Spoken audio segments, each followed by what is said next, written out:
All right, so we're talking about stop killing games, and it's a hot topic. It's a drama topic. I hate getting into this stuff, but it's something I feel like I need to talk about because there's a lot of people that are being pretty disingenuous. There's a lot of very big YouTubers that are hopping on this bandwagon, and I have a few things I need to get off my chest about this kind of stuff. I have been talking about these games that are basically killed after the companies decide they're no longer profitable anymore for years. I've been talking about this problem for years, and I think the first game I ever played that is no longer playable anymore, it's an MMO. It's really old. I'm not even going to bring up the name of the MMO, but it's dead now. And I know that's not the specific topic of what Stop Killing Games is about, but for me, it is something that I can tangibly say, like, it was the first time in my life where I've realized that we don't own what we're playing. I never thought that the game would be shut off. I don't think MMOs apply to this movement, the Stop Killing Games movement, at all. That's not my stance at all. And if you want to go to the website, Stop Killing Games, and figure out exactly what the stance of the movement is, then I recommend you go there and look at that. But I'm referencing an MMO being shut off because it was my first experience and my first understanding that, not everything is as it seems. So games like The Crew, games that have certain aspects of the game that will be sunsetted, or the complete aspects of the games that will be sunsetted whenever the company sees fit. That's really the primary topic of this discussion. And my point of this, so I have several points, but one of the points I have is not only are there games that are being shut down, but there's also video game consoles these days that, we do not technically own, like the Nintendo Switch 2. For whatever reason Nintendo sees fit, they can ban your account and you can no longer play the games that require online connectivity, which is a good majority of them. So, or at the very least, you'll lose certain feature sets because you're banned from the internet. And then they also don't allow you to roll that console back to a previous state where that account wasn't linked to it. That account is forever bound to that Switch. And people are selling these essentially bricked Switches back into the market, and people, are buying these for a discount and then realizing they can't do anything with these. So, that's a pretty big problem. I think that's anti-consumer, and I think the real point of this whole movement is anti-consumer practices. And I want to expand the scope of this a little bit further. And I'm a little black-pilled. I guess you could call it black-pilled when it comes to this kind of thing. I'm saying, stop buying this stuff altogether. Don't buy any new games altogether, and don't buy any new consoles altogether. I will not be buying a Nintendo Switch 2, and the last console I ever bought was a Pro PlayStation 5. That's the last one I'm going to buy, because the value's simply not there, and the anti-consumer practices are getting so bad that I don't feel like they deserve my money. Content creators got together with gamers, and we all started boycotting. I know I hate the word boycotting, but I believe boycotting is about the only way you're going to stop these things from happening. Because I don't think government intervention is going to do anything, because when the government gets involved with things, they get their stupid greasy fingers on anything, and they ruin anything they touch. On top of the fact that the government is run by a bunch of boomers that don't know their ass from a hole in the ground, and they can barely, drive their cars down the road, let alone drive a Tesla with a touchscreen in it. So they're not going to understand what these video game systems are. They're not going to understand what these games are that are like The Crew, that are completely shut down. You can no longer play it after people have put, millions of hours into the game. and it's simply gone. So they're not going to understand that, I don't believe, because they don't understand video games in general. But they're more than happy to watch CNN and Fox News and rot their brains out with that trash. So I like I said, I'm black-pilled. I don't want to buy any of these things. I don't want to buy any of the consoles. I don't want to buy any of the games.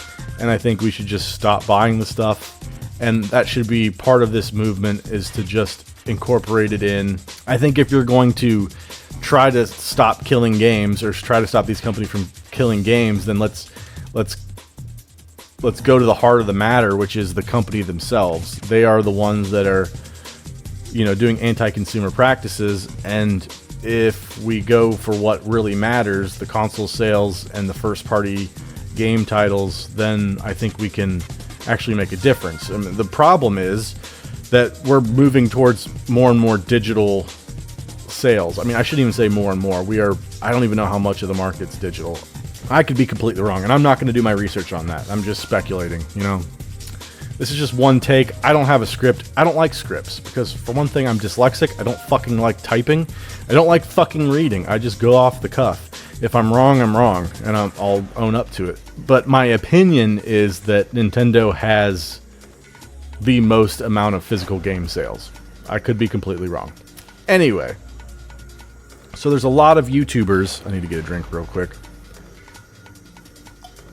There's a lot of YouTubers that are jumping on this bandwagon, and they're also the type of people that have walls covered in video game paraphernalia, and they buy nothing but useless plastic trash landfill and fill their houses with it. So they are kind of the worst example of somebody you want to talk to when it comes to this kind of thing, and people are going to them for advice.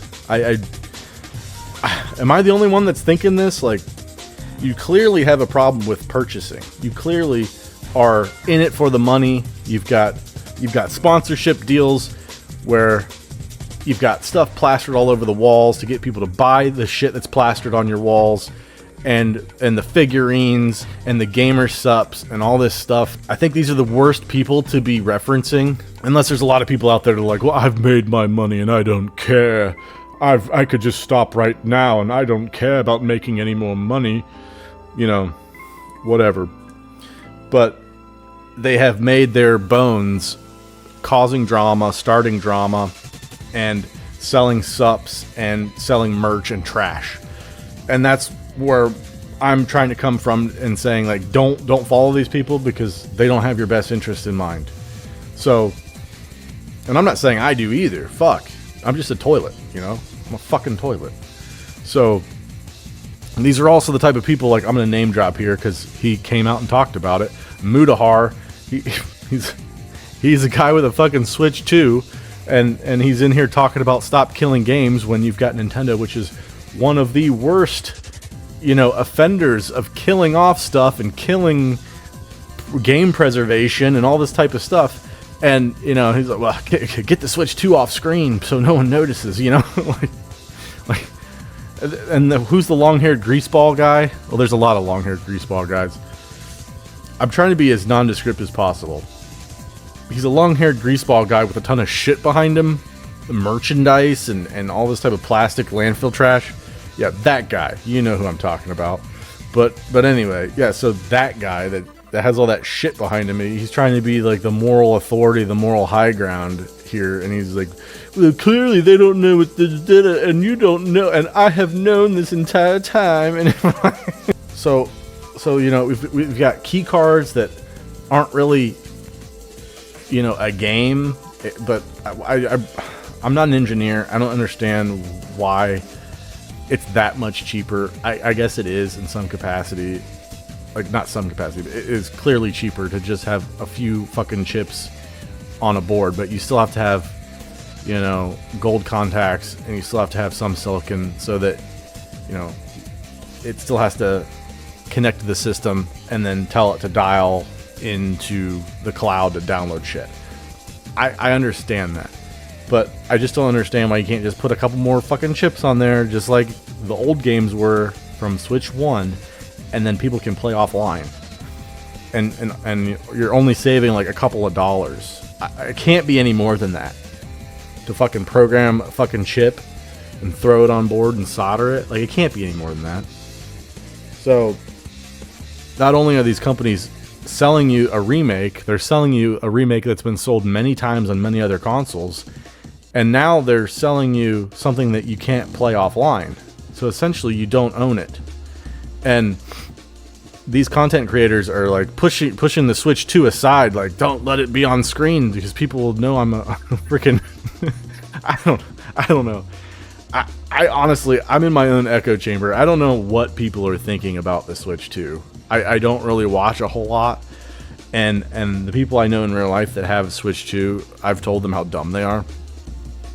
Like, this is the thing, like, when I tell you you're dumb, I'll tell you online and in person. I don't give a rip. I'm not any different in person, you know? I'm the same person.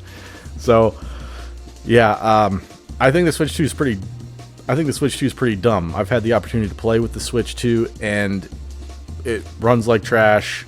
It's not comfortable. It feels like a Switch Pro. It's buggy as all get out. It's just it's underbaked. Should have come out, you know, Christmas time. Maybe it would have been something great if they had more time to cook this thing.